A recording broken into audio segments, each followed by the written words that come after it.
Mi esposa me escribió, estás en la cuerda floja, jaja. Pero la investigación de RRHH la puso a ella en la cuerda floja. Estaba sentado en mi escritorio terminando unos informes de proyecto cuando mi teléfono vibró. Era un mensaje de mi esposa. Supuse que era sobre la cena o algo normal. Lo que vi en su lugar me hizo leerlo 2 veces. Tu jefa de RRHH y yo ahora somos amigas. Me habló de tu evaluación de desempeño.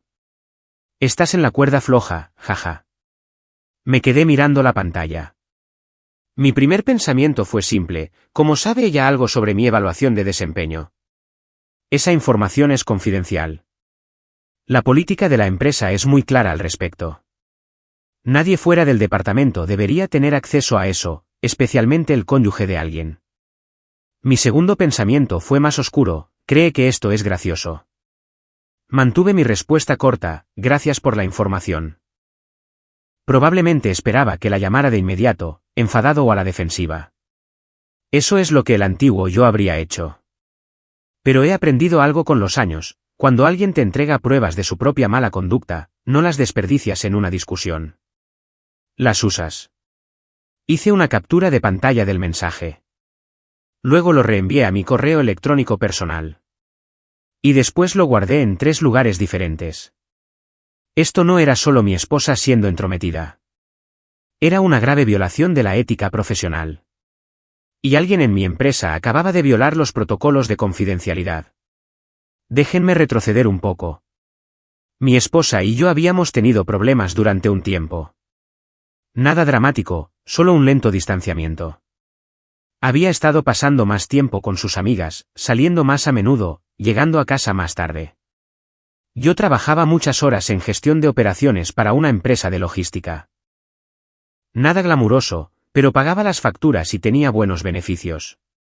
Últimamente, sin embargo, había estado haciendo comentarios, pequeñas pullas sobre mi trabajo, sobre cómo ya debería estar más avanzado en mi carrera, sobre cómo los maridos de sus amigas ganaban más dinero.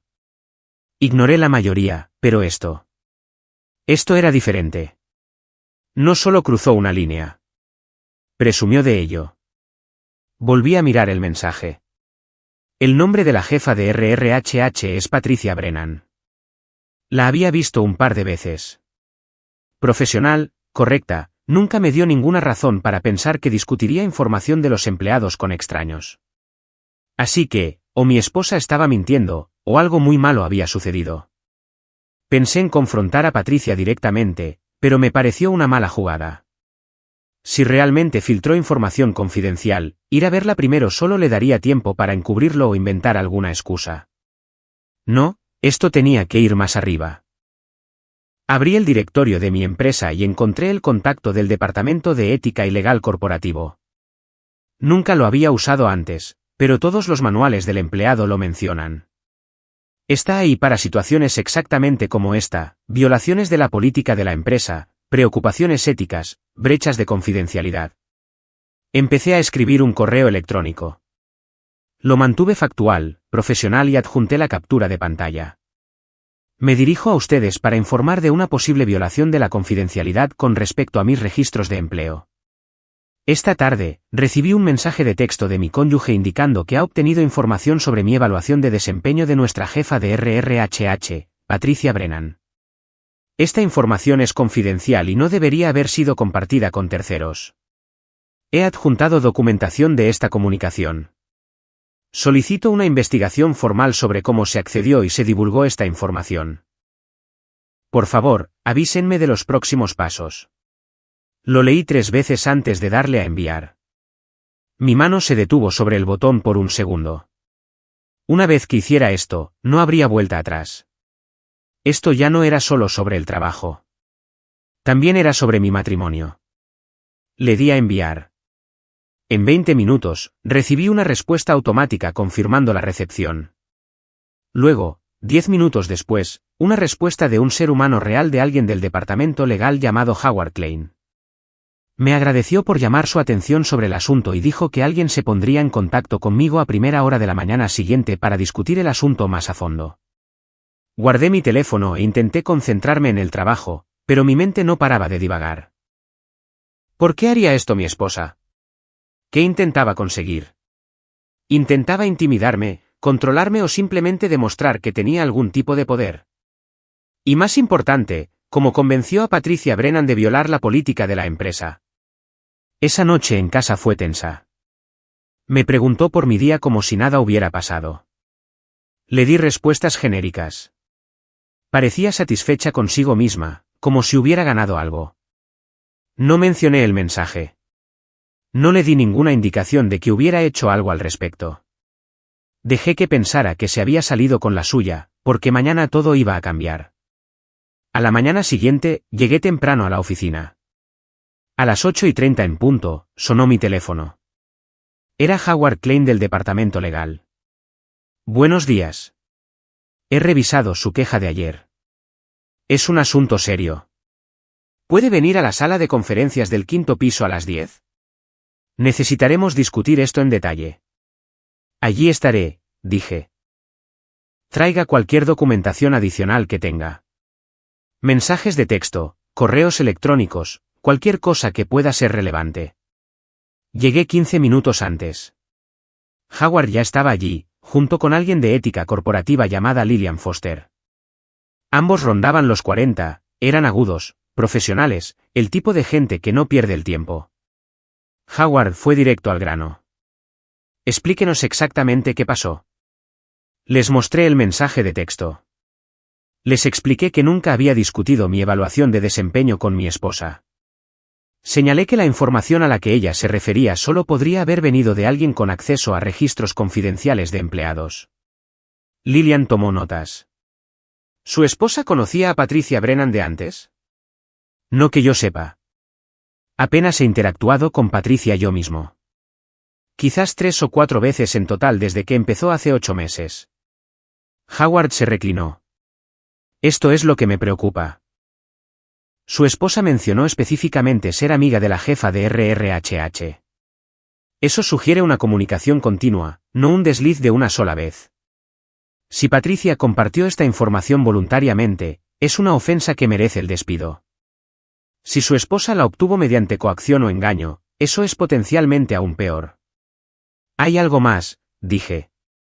Mi esposa ha estado haciendo comentarios últimamente sobre mi carrera, sobre cómo debería ganar más dinero, sobre que no soy lo suficientemente ambicioso. Siento que esto podría ser parte de un patrón. Lillian levantó la vista de sus notas. ¿Alguna vez ha amenazado con interferir en su empleo? No directamente, pero el tono de ese mensaje de texto, la forma en que dijo que estoy en la cuerda floja y se rió de ello, eso me parece una amenaza. Howard asintió. Vamos a abrir una investigación formal. Entrevistaremos a Patricia Brennan hoy. Es posible que necesitemos hablar con usted de nuevo a medida que esto avance. Mientras tanto, no discuta este asunto con nadie en la oficina, incluida Patricia. Déjenos manejarlo. Salí de esa reunión sintiendo que había hecho lo correcto. Pero también sentí algo más, una extraña calma. Durante meses, mi esposa había estado forzando los límites, probándome, haciéndome sentir que nunca era lo suficientemente bueno. Ahora había cruzado una línea que no podía descruzar. Esa tarde, noté que Patricia no estaba en su escritorio. Las noticias viajan rápido en una oficina, incluso cuando la gente intenta mantener las cosas en secreto. Para la hora del almuerzo, algunas personas susurraban que RRHH había estado en reuniones toda la mañana. En casa esa noche, mi esposa estaba de buen humor. Había estado de compras. Ropa nueva, bolsas caras en la encimera. Habló de su día, del almuerzo con amigas, de algún drama en su círculo social. No mencionó el mensaje. No preguntó por mi día. Hice la cena. Comimos casi en silencio. Ella miraba su teléfono. Pensé en todo lo que había sucedido. La investigación acababa de empezar, pero ya sabía cómo terminaría esto. Porque esto es lo que pasa con la manipulación, funciona justo hasta que deja de funcionar. Y cuando deja de funcionar, la persona que manipula nunca lo ve venir. Al día siguiente, Howard me llamó de nuevo. Necesitamos que vuelva. Ha salido a la luz nueva información. Cuando llegué a la sala de conferencias, el ambiente había cambiado. Howard y Lillian estaban allí, pero ahora había alguien más. Una mujer que no reconocí. Se presentó como Denise Shepard, del departamento legal de la empresa. Hemos completado nuestra entrevista inicial con Patricia Brennan, dijo Howard. Y lo que nos dijo cambia la naturaleza de esta situación significativamente. Lillian deslizó una carpeta sobre la mesa. Su esposa no solo se hizo amiga de Patricia. Se acercó a ella con intenciones muy específicas. Patricia afirma que su esposa hizo declaraciones que podrían interpretarse como amenazas. Abrí la carpeta. Dentro había mensajes de texto impresos entre mi esposa y Patricia. Mensajes que nunca había visto. Mensajes que me helaron la sangre. Mi esposa había estado planeando esto durante semanas. Leí los mensajes lentamente, cada uno peor que el anterior. Los primeros eran bastante amistosos. Mi esposa había contactado a Patricia en redes sociales, diciendo que quería conectar con gente de mi círculo profesional. Mencionó estar preocupada por nuestro matrimonio, por querer entender mejor mi estrés laboral. Luego, el tono cambió. Sé que ha estado teniendo problemas en el trabajo. Me ayudaría saber qué se dice de él en las evaluaciones de desempeño, solo para poder apoyarlo en casa. Patricia se había negado. Límites profesionales, dijo ella. Política de la empresa. Fue entonces cuando mi esposa cambió de táctica. Entiendo que tengas que tener cuidado, pero odiaría que hubiera malentendidos. Ya sabes cómo pueden parecer las cosas cuando se sacan de contexto, como esa situación con los informes de gastos del mes pasado. Levanté la vista. ¿Qué situación con los informes de gastos? Howard se inclinó hacia adelante. Eso le preguntamos a Patricia. Resulta que no hubo ninguna situación. Su esposa se lo inventó, pero la implicación era clara. Estaba sugiriendo que tenía información que podría crearle problemas a Patricia si no cooperaba. Denise añadió, eso es extorsión o, como mínimo, coacción mediante falsas pretensiones. Seguí leyendo. Los mensajes continuaron durante 3 semanas. Mi esposa siguió presionando. Mencionaba haber visto el coche de Patricia en ciertos lugares, conocer detalles de su horario, haciendo comentarios que demostraban que la había estado observando o investigando. Finalmente, Patricia cedió. Le envió a mi esposa un breve resumen de mi última evaluación de desempeño. Nada detallado, solo puntos generales, rendimiento promedio, cumpliendo expectativas, sin preocupaciones importantes.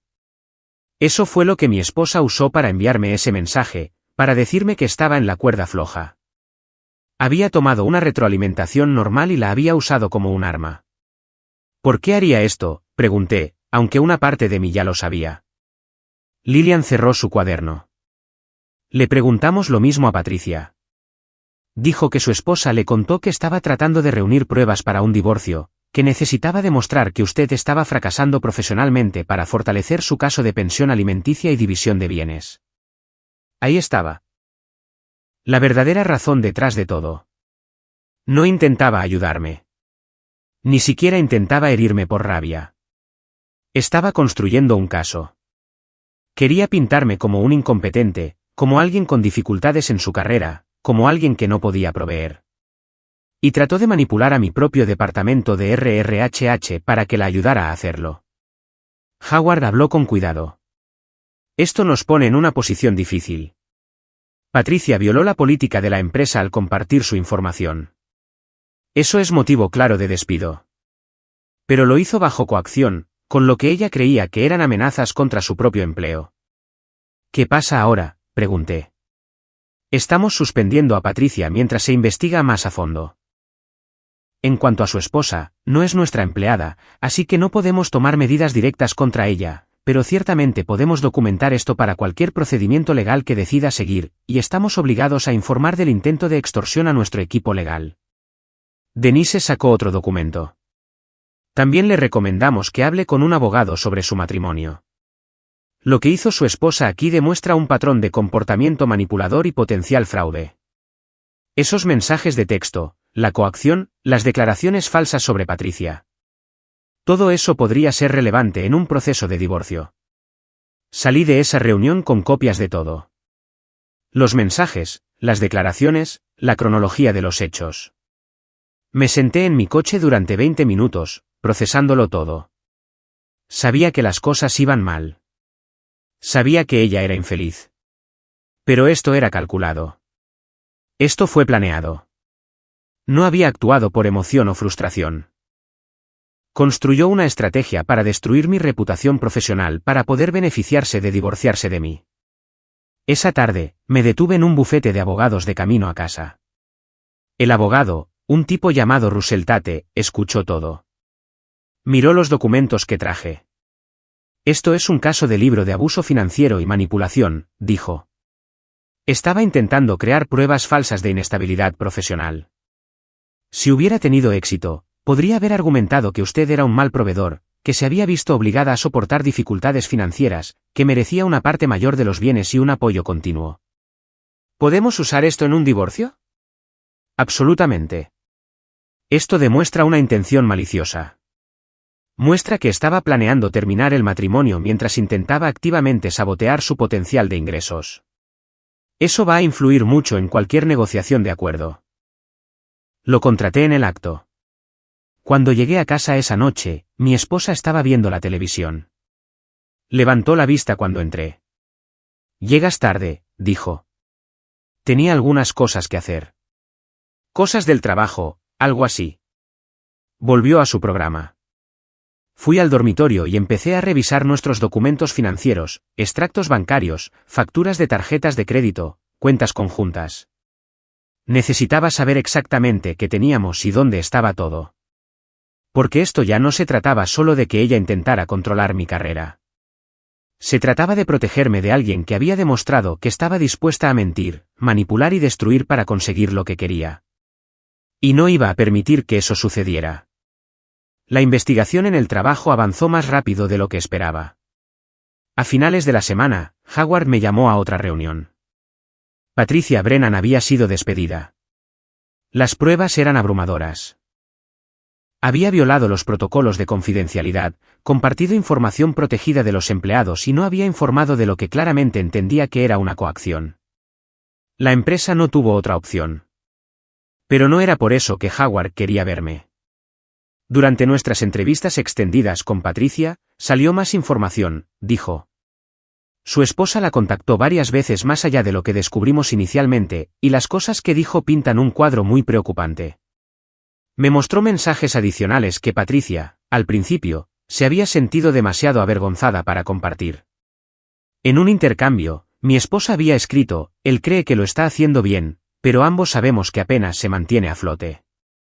Alguien necesita ponerlo en su sitio antes de que se avergüence más. Estoy tratando de ayudarle a ver que no es tan capaz como cree. Otro mensaje, cuando todo esto salga a la luz, la gente necesita entender que estuve a su lado todo lo que pude, pero una mujer solo puede soportar tanto fracaso. Me sentí mal al leerlos. Howard continuó, Patricia nos dijo que su esposa también le pidió que documentara cualquier error que usted cometiera, cualquier queja de colegas, cualquier cosa que pudiera usarse para mostrar un rendimiento decreciente. Patricia rechazó esa petición, que es la única razón por la que no fue despedida antes. Estaba tratando de construir un falso historial de papel, dije. Exactamente. Y cuando Patricia no quiso ayudar con eso, su esposa aparentemente decidió seguir con lo que tenía. Por eso le envió ese mensaje. Quería que usted pensara que su trabajo estaba en peligro, que estaba fracasando, que ella era la que tenía que rescatarlo de sí mismo.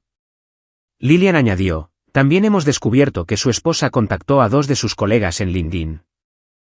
Se presentó, intentó iniciar conversaciones sobre la cultura laboral, hizo preguntas capciosas sobre la dinámica del equipo.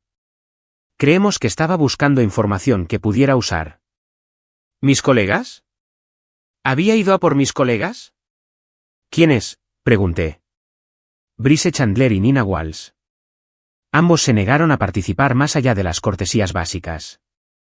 Les pareció extraño, pero no lo informaron porque técnicamente no hizo nada malo. Conocía a Brice y Nina, buena gente, trabajadores sólidos. La idea de que mi esposa hubiera intentado manipularlos también me enfureció de una manera que no había sentido antes. Denise intervino, hay una cosa más. Sacamos imágenes de seguridad del aparcamiento. Su esposa estuvo aquí en este edificio 2 veces en el último mes. Nunca entró, pero estaba claramente observando. El momento sugiere que estaba rastreando cuando llegaba y se iba Patricia. Eso es acoso, dije. Ciertamente es acoso y establece un patrón de comportamiento obsesivo centrado en socavar su empleo. Cuando llegué a casa esa noche, encontré a mi esposa en la cocina. Estaba haciendo la cena, tarareando para sí misma como si todo fuera normal. Tenemos que hablar, dije. Se dio la vuelta y sonrió. ¿Sobre qué? Patricia Brennan fue despedida hoy. La sonrisa desapareció. Por un segundo, vi algo en sus ojos, miedo, tal vez, o cálculo. ¿Quién es Patricia Brennan?, preguntó. La jefa de RRHH con la que has estado siendo amiga. La que te habló de mi evaluación de desempeño. La que amenazaste. No sé de qué estás hablando. Saqué mi teléfono y le mostré la captura de pantalla de su mensaje. ¿Esto? ¿Recuerdas esto? Se quedó mirándolo. Era solo una broma. Estaba jugando contigo. No, no lo era. La empresa investigó. Tienen todos los mensajes entre tú y Patricia.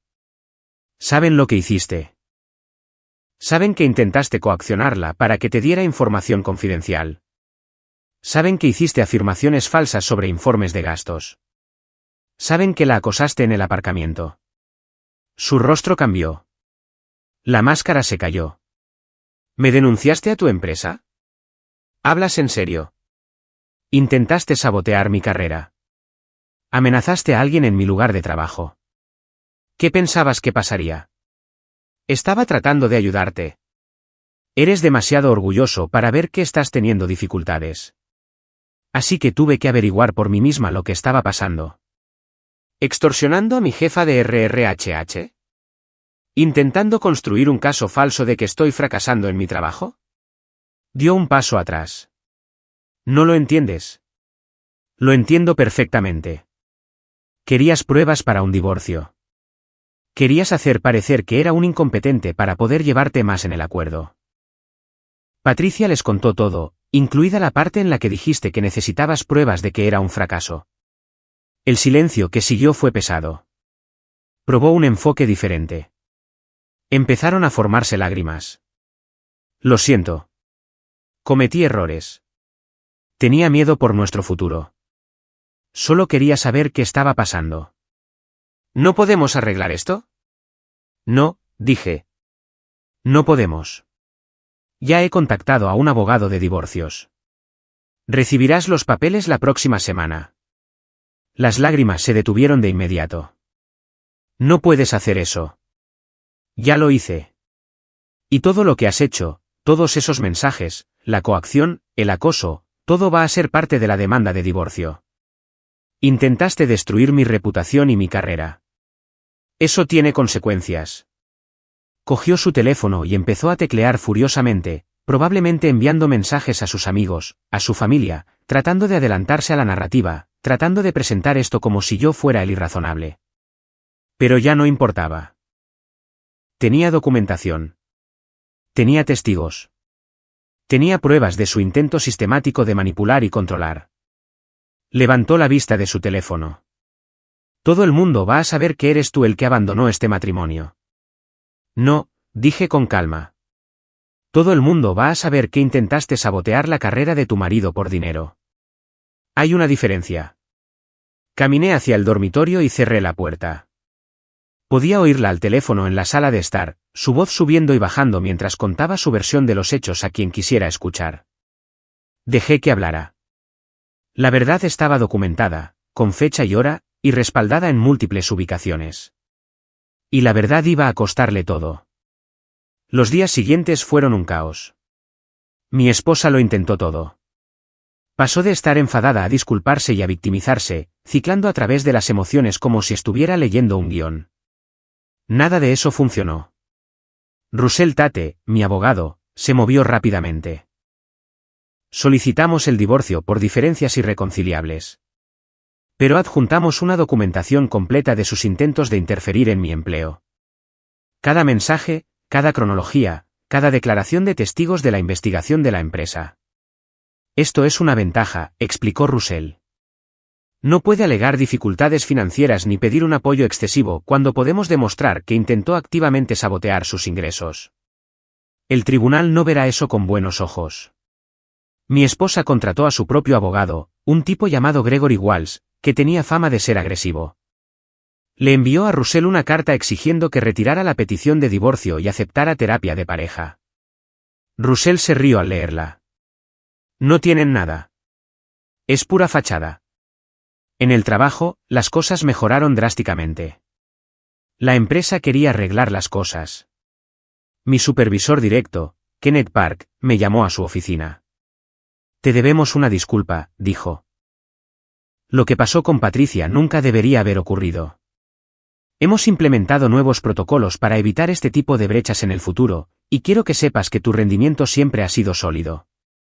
Lo que sea que tu esposa te dijera, lo que sea que intentara hacerte creer, nada de eso era exacto. Te lo agradezco, dije. Hay algo más. Tenemos una vacante para un puesto de coordinador senior de operaciones. Mejor sueldo, más responsabilidad. Me gustaría que te presentaras. Después de todo lo que has pasado, te has comportado con profesionalidad. Eso nos importa. Me presenté esa tarde. 2 semanas después, conseguí el trabajo. Un aumento del 15%, mejores beneficios, un equipo propio que gestionar. Mi esposa se enteró a través de las redes sociales. Uno de mis colegas publicó, felicidades, y aparentemente alguien de su grupo de amigos lo vio. Me llamó al trabajo, furiosa. ¿Te han ascendido? ¿Cómo te han ascendido? Haciendo bien mi trabajo. ¿Por qué te sorprende? Porque se suponía que estabas en apuros. Eso es lo que dijo Patricia. Patricia te mintió. O tú te mentiste a ti misma. De cualquier manera, resulta que me va muy bien. Colgó. 20 minutos después, su abogado llamó a Russell. Querían negociar los términos del divorcio. La oferta era insultante. Quería la mitad de todo, incluidas mis cuentas de jubilación, más una pensión alimenticia continua durante 5 años. A cambio, aceptaría un divorcio de mutuo acuerdo. Russell envió una contraoferta, reparto 50/50 de los bienes adquiridos durante el matrimonio, sin pensión alimenticia dado su historial laboral y sus intentos documentados de cometer fraude. También incluimos una cláusula de que ella sería responsable de cualquier gasto legal si impugnaba y perdía. Su abogado intentó negociar. Russell se mantuvo firme. Entonces sucedió algo interesante. Se corrió la voz sobre lo que mi esposa había hecho. No por mí. Nunca lo discutí fuera de los procedimientos legales. Pero Patricia Brennan, enfadada por perder su trabajo, aparentemente empezó a hablar. Se lo contó a amigos.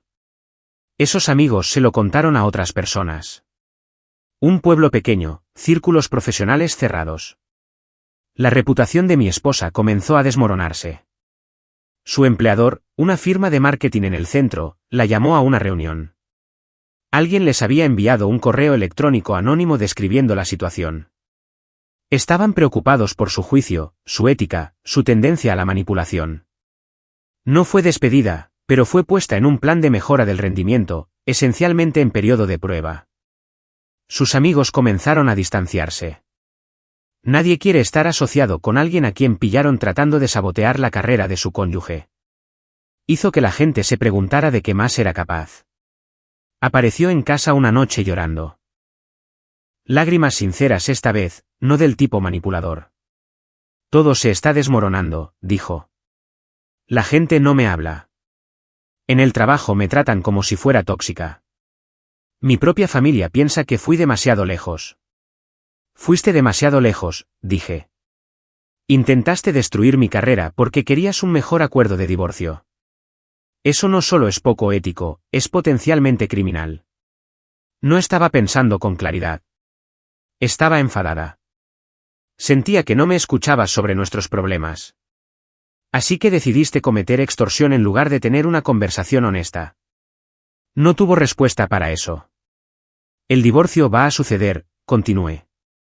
Puedes firmar los papeles y aceptar el acuerdo que Russell ofreció, o puedes luchar y perder aún más. Es tu elección. Se quedó sentada allí durante mucho tiempo, mirando a la nada. Finalmente, habló. Si firmo, ¿qué pasa? Obtienes tu parte justa de lo que construimos juntos. Sigues con tu vida y, con suerte, aprendes algo de esto. ¿Y mi reputación? Ese no es mi problema. Tú construiste esa reputación. Tú la mantuviste y tú la destruiste. Yo no te obligué a amenazar a Patricia. No te obligué a acosarla. No te obligué a intentar manipular a mis colegas. Esas fueron tus elecciones. Se fue sin decir nada más. 3 días después, su abogado llamó a Russell. Iba a firmar los papeles. Aceptaría el acuerdo. Se había acabado. El divorcio se finalizó 6 semanas después. Rápido, limpio y mucho menos costoso de lo que podría haber sido. Ella obtuvo su parte de los bienes. Yo mantuve mi jubilación intacta. Sin pensión alimenticia, sin obligaciones continuas. El juez revisó el expediente del caso, incluidas todas las pruebas de su interferencia en mi empleo. Hizo una nota en el registro oficial de que sus acciones habían sido consideradas al determinar los términos del acuerdo. Eso significaba que si alguna vez intentaba apelar o reclamar que había sido tratada injustamente, esa documentación la seguiría. La vi una última vez en la audiencia final. Parecía más pequeña de alguna manera. Derrotada. Firmó los papeles sin hacer contacto visual y luego se fue de inmediato. Su abogado intentó darme la mano. Para que conste, su ex hizo esto mucho más difícil de lo que necesitaba ser. Lo sé, dije. Al salir de ese juzgado, sentí algo que no había sentido en meses. Alivio. Libertad. El peso de su manipulación, sus planes, sus constantes intentos de controlarme y menospreciarme. Todo se había ido. Mi teléfono vibró. Era Kenneth del trabajo. Oye, el equipo quiere ir a tomar algo el viernes para celebrar tu ascenso. ¿Te apuntas? Sonreí. Sí, me apunto. Porque eso es lo que pasa cuando te enfrentas a la manipulación. No solo sobrevives. Sales más fuerte del otro lado. 6 meses después de que se finalizara el divorcio, apenas reconocía mi propia vida. El ascenso me había abierto puertas que no esperaba. Gestionaba un equipo de 12 personas, supervisaba las operaciones logísticas regionales y, de hecho, disfrutaba del desafío. El aumento de sueldo significaba que podía permitirme un lugar mejor, empezar a ahorrar adecuadamente y no estresarme por cada gasto. Pero el mayor cambio no fue financiero. Fue mental. Durante años, había estado caminando con esta ansiedad de bajo nivel. Siempre preguntándome si era lo suficientemente bueno, si estaba haciendo lo suficiente, si daba la talla. Mi exesposa había cultivado ese sentimiento deliberadamente. Cada comentario sobre mi carrera, cada comparación con los maridos de sus amigas, cada sugerencia de que me estaba quedando atrás, todo había sido diseñado para mantenerme inseguro. Ahora que ella se había ido, me di cuenta de cuánta energía había estado desperdiciando en alguien que nunca quiso que tuviera éxito en primer lugar. El trabajo continuó mejorando. Kenneth se convirtió no solo en un supervisor, sino en un mentor. Me enseñó cosas sobre liderazgo que nunca había considerado. Cómo delegar sin microgestionar. Cómo apoyar a tu equipo sin permitir un bajo rendimiento. Cómo manejar el conflicto directamente en lugar de dejar que se encone. Tienes buenos instintos, me dijo una tarde. Solo necesitabas confiar más en ellos. Me encontré con Brice Chandler en la máquina de café una mañana. Era uno de los colegas que mi exesposa había intentado contactar en LinkedIn. ¿Puedo preguntarte algo?, le dije. Cuando mi ex se puso en contacto contigo, ¿qué te dijo? Se rió. Intentó agregarme como amigo y luego inmediatamente comenzó a hacer preguntas sobre la moral en el lugar de trabajo. Si la gerencia era solidaria, si había alguna preocupación sobre el equipo de operaciones. Fue extraño. No le di nada y la bloqueé. Te lo agradezco. Oye, aquí nos cuidamos unos a otros. Además, cualquiera que actúe a espaldas de su cónyuge así, no es alguien que quieras en tu red. La empresa también cumplió su promesa de mejorar los protocolos de confidencialidad. Trajeron a un consultor externo para revisar las prácticas de RRHH, implementaron capacitación obligatoria sobre privacidad y ética, y crearon un nuevo sistema de informes para los empleados que sintieran que su información había sido comprometida. Me enteré por rumores que a Patricia Brennan le había costado encontrar trabajo después de ser despedida. Su violación de la confidencialidad ahora era parte de su historial laboral, y los puestos de RRHH requieren confianza. Había quemado ese puente por completo. Una parte de mí se sintió mal por ella. También había sido manipulada. Pero también era una adulta que tomó la decisión de violar la ética profesional en lugar de denunciar la coacción. Las acciones tienen consecuencias. En cuanto a mi exesposa, escuché actualizaciones ocasionales a través de conocidos comunes. Había dejado la firma de marketing después de 6 meses. El plan de mejora del rendimiento había sido demasiado restrictivo, y su reputación dañada le dificultaba trabajar con clientes. Encontró algo más eventualmente, una empresa más pequeña fuera de la ciudad. Su círculo social se había reducido considerablemente. Resulta que cuando la gente se da cuenta de que estás dispuesto a mentir y manipular para conseguir lo que quieres, dejan de confiarte en nada significativo. Me la encontré una vez, completamente por accidente, en un supermercado. Estaba sola, parecía cansada. Hicimos contacto visual. Empezó a decir algo, luego se detuvo. Asentí cortésmente y seguí caminando. No quedaba nada que decir. Russell Tate me llamó unos meses después de que todo se resolviera. Quería hacer un seguimiento. ¿Cómo estás? Mejor de lo que esperaba, dije. Honestamente, el divorcio fue la decisión correcta. Normalmente lo es cuando una de las partes intenta activamente sabotear a la otra. Llevo 20 años en derecho de familia. Tu caso fue un abuso financiero de libro. La mayoría de la gente no lo reconoce hasta que es demasiado tarde. Actuaste rápidamente y te protegiste. Eso requiere agallas. Simplemente me cansé de ser controlado. Hombre listo. Mantén esa actitud. Te servirá bien. Empecé a salir de nuevo, de manera casual.